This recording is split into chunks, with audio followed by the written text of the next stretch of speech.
Alors, consommer moins et mieux, ça demande du temps et de l'argent, c'est ce qu'on entend souvent. Je vous propose d'écouter le témoignage de Mélanie. Elle a 40 ans, 2 enfants en bas âge.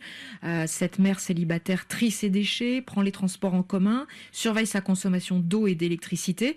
Et elle est pourtant au bord du burn-out écologique. Elle s'est confiée au micro d'Inès Edel Garcia. Sur les réseaux sociaux, principalement sur les médias traditionnels, moi je vois de plus en plus et quasiment tous les jours des recettes pour faire votre déodorant, des recettes pour faire votre lessive, des recettes pour faire votre pain. Un jour on aura peut-être des recettes pour faire l'essence de voiture, enfin à un moment donné ça va trop loin.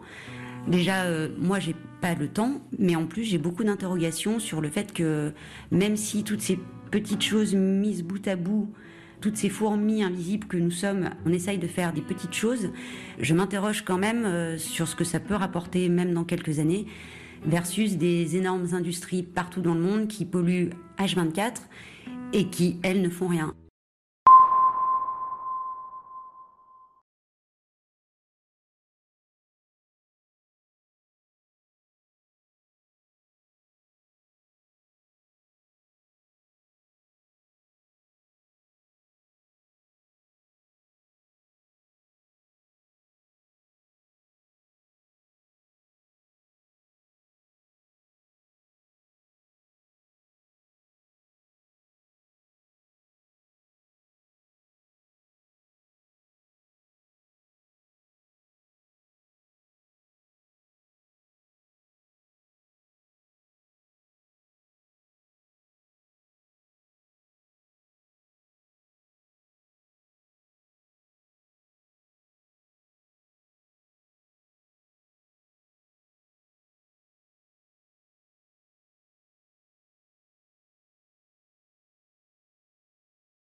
Alors, consommer moins et mieux, ça demande du temps et de l'argent, c'est ce qu'on entend souvent. Je vous propose d'écouter le témoignage de Mélanie. Elle a 40 ans, 2 enfants en bas âge.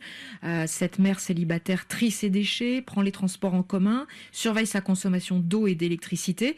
Et elle est pourtant au bord du burn-out écologique. Elle s'est confiée au micro d'Inès Edel Garcia. Sur les réseaux sociaux, principalement sur les médias traditionnels, moi je vois de plus en plus et quasiment tous les jours des recettes pour faire votre déodorant, des recettes pour faire votre lessive, des recettes pour faire votre pain. Un jour on aura peut-être des recettes pour faire l'essence de voiture, enfin à un moment donné ça va trop loin. Déjà, moi, j'ai pas le temps, mais en plus, j'ai beaucoup d'interrogations sur le fait que même si toutes ces petites choses mises bout à bout, toutes ces fourmis invisibles que nous sommes, on essaye de faire des petites choses, je m'interroge quand même sur ce que ça peut rapporter, même dans quelques années, versus des énormes industries partout dans le monde qui polluent H24 et qui, elles, ne font rien.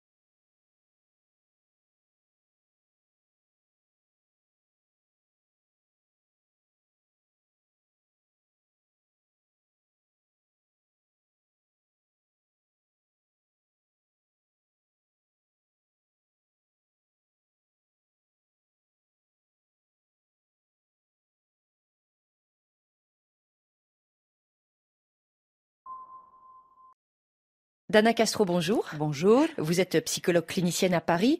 Comment limiter les émotions toxiques, celles qui nuisent à notre équilibre et aussi à nos relations avec les autres ? Eh bien, la première chose à faire, c'est de les reconnaître, de comprendre qu'elles sont toxiques. Et en fait, reconnaître, ça veut dire pouvoir les nommer et comprendre qu'elles sont toxiques. Alors, comment on sait qu'elles sont toxiques? C'est qu'elles vont empiéter sur notre bien-être au quotidien.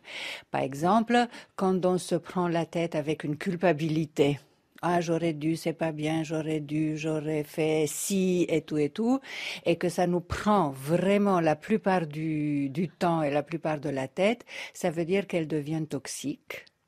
et qu'elle nous empêche à la fois de comprendre la cause réelle de cette émotion et à la fois d'agir en conséquence ou alors d'agir d'une manière inadaptée. Et justement, à l'inverse, émotions toxiques, est-ce qu'il y a d'autres émotions là qu'on a plutôt intérêt à cultiver ? Bien sûr, nous avons ce qu'on appelle des émotions primaires qui sont l'amour, la joie, la tristesse, la colère. Ce sont des émotions universelles et qui ont vraiment une fonction très importante dans nos psychismes parce que ce sont des signaux. Quand on a peur, on sait qu'il faut se protéger. Quand on est amoureux, quand on éprouve de la joie, on sait qu'il faut vraiment en profiter de ce moment.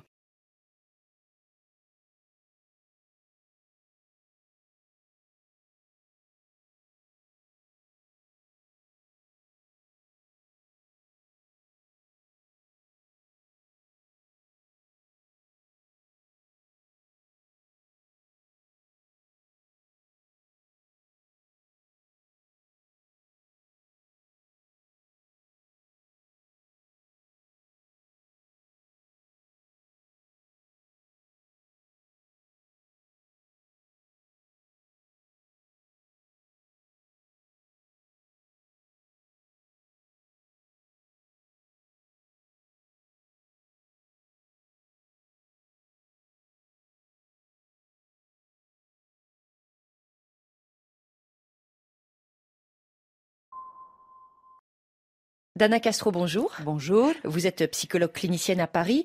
Comment limiter les émotions toxiques, celles qui nuisent à notre équilibre et aussi à nos relations avec les autres ? Eh bien, la première chose à faire, c'est de les reconnaître, de comprendre qu'elles sont toxiques.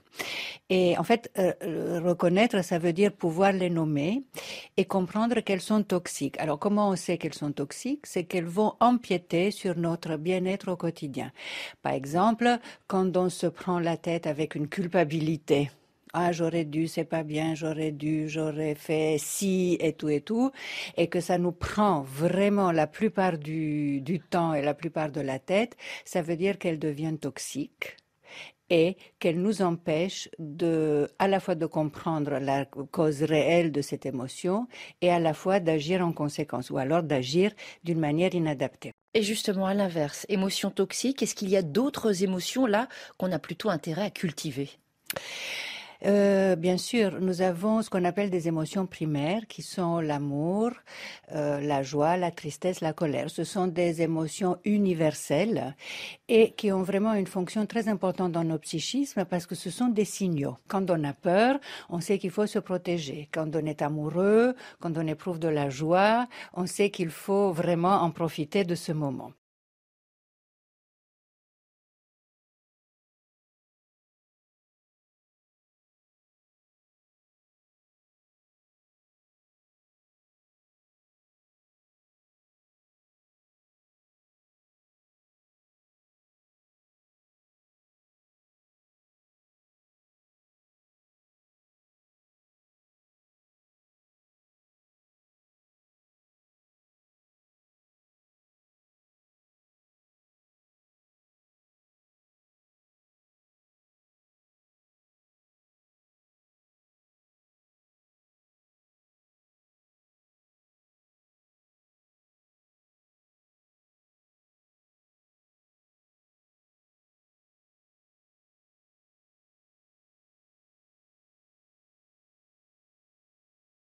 Ngoné Magin est né et a grandi à Dakar.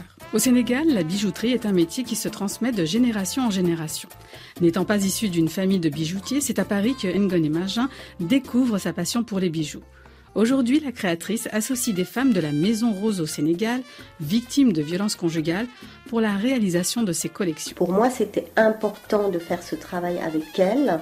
On a nié leurs droits, mais je pense qu'à travers l'artisanat d'art, elles peuvent apprendre un métier.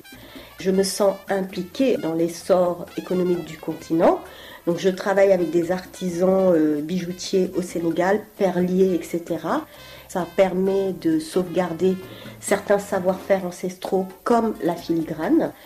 Je trouve que ce travail est tellement magnifique qu'il nous appartient, à nous les Africains, de préserver ce savoir-faire. La créatrice est attirée par des matières qui racontent une histoire, à l'instar du cori, ce petit coquillage dont elle a fait l'emblème de sa marque, comme une trame. un pont entre deux pays.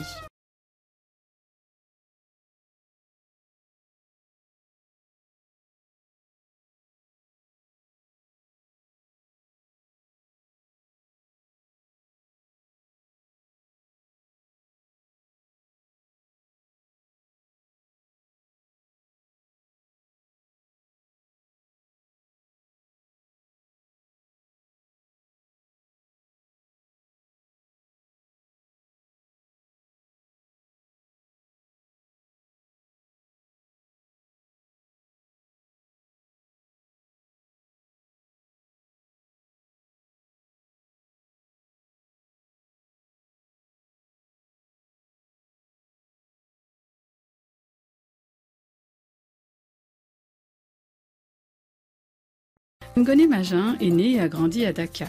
Au Sénégal, la bijouterie est un métier qui se transmet de génération en génération. N'étant pas issu d'une famille de bijoutiers, c'est à Paris que Ngone Magin découvre sa passion pour les bijoux. Aujourd'hui, la créatrice associe des femmes de la Maison Rose au Sénégal, victimes de violences conjugales, pour la réalisation de ses collections. Pour moi, c'était important de faire ce travail avec elles. On a nié leurs droits, mais je pense qu'à travers l'artisanat d'art, elles peuvent apprendre un métier. Je me sens impliquée dans l'essor économique du continent. Donc je travaille avec des artisans bijoutiers au Sénégal, perliers, etc. Ça permet de sauvegarder certains savoir-faire ancestraux comme la filigrane. Je trouve que ce travail est tellement magnifique qu'il nous appartient, à nous les Africains, de préserver ce savoir-faire. La créatrice est attirée par des matières qui racontent une histoire, à l'instar du cori, ce petit coquillage dont elle a fait l'emblème de sa marque, comme une trame, un pont entre deux pays.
Alors, consommer moins et mieux, ça demande du temps et de l'argent, c'est ce qu'on entend souvent. Je vous propose d'écouter le témoignage de Mélanie. Elle a 40 ans, 2 enfants en bas âge. Cette mère célibataire trie ses déchets, prend les transports en commun, surveille sa consommation d'eau et d'électricité. Et elle est pourtant au bord du burn-out écologique. Elle s'est confiée au micro d'Inès Edel Garcia. Sur les réseaux sociaux, principalement sur les médias traditionnels, moi je vois de plus en plus et quasiment tous les jours des recettes pour faire votre déodorant, des recettes pour faire votre lessive, des recettes pour faire votre pain. Un jour, on aura peut-être des recettes pour faire l'essence de voiture. Enfin, à un moment donné, ça va trop loin. Déjà, moi, j'ai pas le temps, mais en plus, j'ai beaucoup d'interrogations sur le fait que même si toutes ces petites choses mises bout à bout, toutes ces fourmis invisibles que nous sommes, on essaye de faire des petites choses, je m'interroge quand même sur ce que ça peut rapporter, même dans quelques années, versus des énormes industries partout dans le monde qui polluent H24 et qui, elles, ne font rien. Dana Castro, bonjour. Bonjour. Vous êtes psychologue clinicienne à Paris. Comment limiter les émotions toxiques, celles qui nuisent à notre équilibre et aussi à nos relations avec les autres ? Eh bien, la première chose à faire, c'est de les reconnaître, de comprendre qu'elles sont toxiques. Et en fait, reconnaître, ça veut dire pouvoir les nommer et comprendre qu'elles sont toxiques. Alors, comment on sait qu'elles sont toxiques? C'est qu'elles vont empiéter sur notre bien-être au quotidien.